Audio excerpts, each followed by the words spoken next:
नमस्कार, माझं नाव आदित्य संजय निर्मळ. मी 4th इयरला आहे कॉम्प्युटर डिपार्टमेंट SKNCE कॉलेजला. मी जेव्हा सेकंड इयरला होतो तोपर्यंत म्हणजे कोडिंगचं इतकं काय मला जमत नव्हतं, म्हणजे येतच नव्हतं. कॉलेजमध्ये व्हायचं ते पेपर एक्झाम्स वगैरे द्यायचो.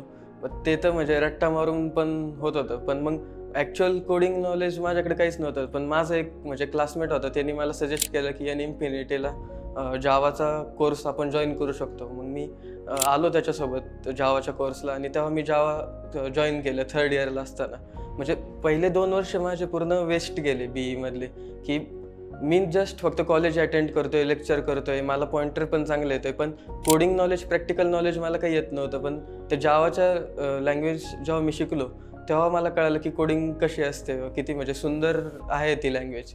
म्हणजे ज्याच्यामध्ये आपण प्रॅक्टिकली आपण जे कोड आपण बघतो मोबाईलमधले वगैरे ॲप्लिकेशन वगैरे बघतोय, मग ते कसे वर्क होत असतील बॅकग्राऊंडला त्याचं नॉलेज आलं. आणि तोच कोर्स करत असताना मग नंतर ॲडव्हान्स जावाला मी जॉईन झालो इथं इन्फिनिटी इन्फोसोल्युशनला. तर मग ॲडव्हान्स जावामध्ये मी त्याच्या पुढच्या नवीन कन्सेप्ट शिकलो. आणि तो कोर्स करत असताना आम्ही संध्याकाळच्या टायमिंगला बघायचो की सर काहीतरी जापनीजचं शिकवत आहे दुसऱ्या कोणत्या मुलांना, त्यांच्या स्टुडंट्सला. तर मग आम्ही विचार केला की आपण पण म्हणजे जापनीज शिकू शकतो, कारण की मला पण माझं म्हणजे मोठे भाऊ वगैरे होते, त्यांनी सांगितलं होतं की काहीतरी फॉरेन लँग्वेज कोणती ना कोणती यायला हवी, जर्मन असो जॅपनीज असो. तर मग जापनीजचं ते पण कॅम्पसमध्येच कोर्स अवेलेबल झाल्यामुळे मग आम्ही इमिजिएटली ठरवलं की आपण जापनीजचा कोर्स जॉईन करू. मग सरांनी सांगितलं की ते टेक्निओंगो म्हणून बॅच लॉन्च करत आहे. तर मग त्या बॅचमध्ये फुल स्टॅक जावा आणि जापनीज ह्या दोन्हींचं कॉम्बिनेशन होतं आणि Python, full stack and Japanese हे 2 ऑप्शन होते. तर मग ऑलरेडी आमचं जावा झालेलं होतं ॲडव्हान्स जावापर्यंत. तर मग आम्ही जापनीजच्या कोर्सला जॉईन झालो. जापनीजच्या कोर्सचं म्हणजे असं मला असं सांगावंसं वाटतं की आपला रेझ्युमी हा दुसऱ्यांच्या रेझ्युमीपेक्षा स्टँड आउट होतो. काहीतरी नवीन काहीतरी आहे, जापनीज लँग्वेज आहे. बाकी जावा तर सगळीकडेच आहे, जावा आहे, फ्लटर आहे, CPP बाकी सगळीकडेच शिकवतात. पण मग जापनीज आहे हे असं खूप रेअरली ऐकायला मिळतं आणि बघायला मिळतं.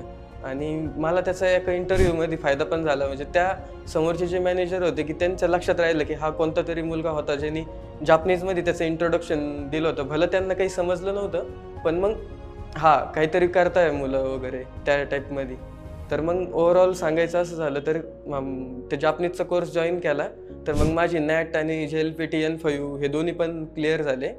तर आता नेक्स्ट N4साठी मी इथंच इन्फिनिटीलाच जॉईन आहे. तर मग त्याचीसुद्धा तयारी चांगलीच चालू आहे. म्हणजे BE पासआउट होऊन जे मुलं जॉब करतात, तर मग ते जॉबचं कसं आहे की आपल्याला IT फील्डचं नॉलेज असलं तरी पण जॉब मिळतो. पण जर आपल्याकडे एक्स्ट्रा काहीतरी स्किल असलं, फॉरेन लँग्वेजचं स्किल असलं, तर आपल्याला चांगल्या पॅकेजचा सुद्धा जॉब भेटतोच. आणि कारण की कसं आहे, तसे लोकं खूप कमी आहेत ज्यांना दोन्ही पण येतं, टेक्निकल पण येते आणि अदर दॅन म्हणजे फॉरेन लँग्वेज पण येते. आणि तुम्ही बघू शकता की म्हणजे आपले राज्याचे मुख्यमंत्री देवेंद्र फडणवीस यांना सुद्धा जापनीज लँग्वेज येते. आणि अशा लोकांना सुद्धा जापनीज बोलण्यापेक्षा फॉरेन लँग्वेज बायलँग्वेज पर्सन लागतात. त्यामुळं याचं असं आपण धरू नाही शकत की फक्त टेक्निकलसाठी गरजेचं आहे किंवा मग नुसतं त्या गोष्टीसाठी. दोन्हींचं जेव्हा कॉम्बिनेशन असतं ते म्हणजे पॉवरफुल एक कॉम्बिनेशन आहे की तो माणूस चांगलं बोलू पण शकतोय त्या समोरच्याच्या लँग्वेजमध्ये आणि टेक्निकल पण त्याचं प्रोव्हाइड करू शकतोय नॉलेज. त्यामुळं बेनिफिशियरी.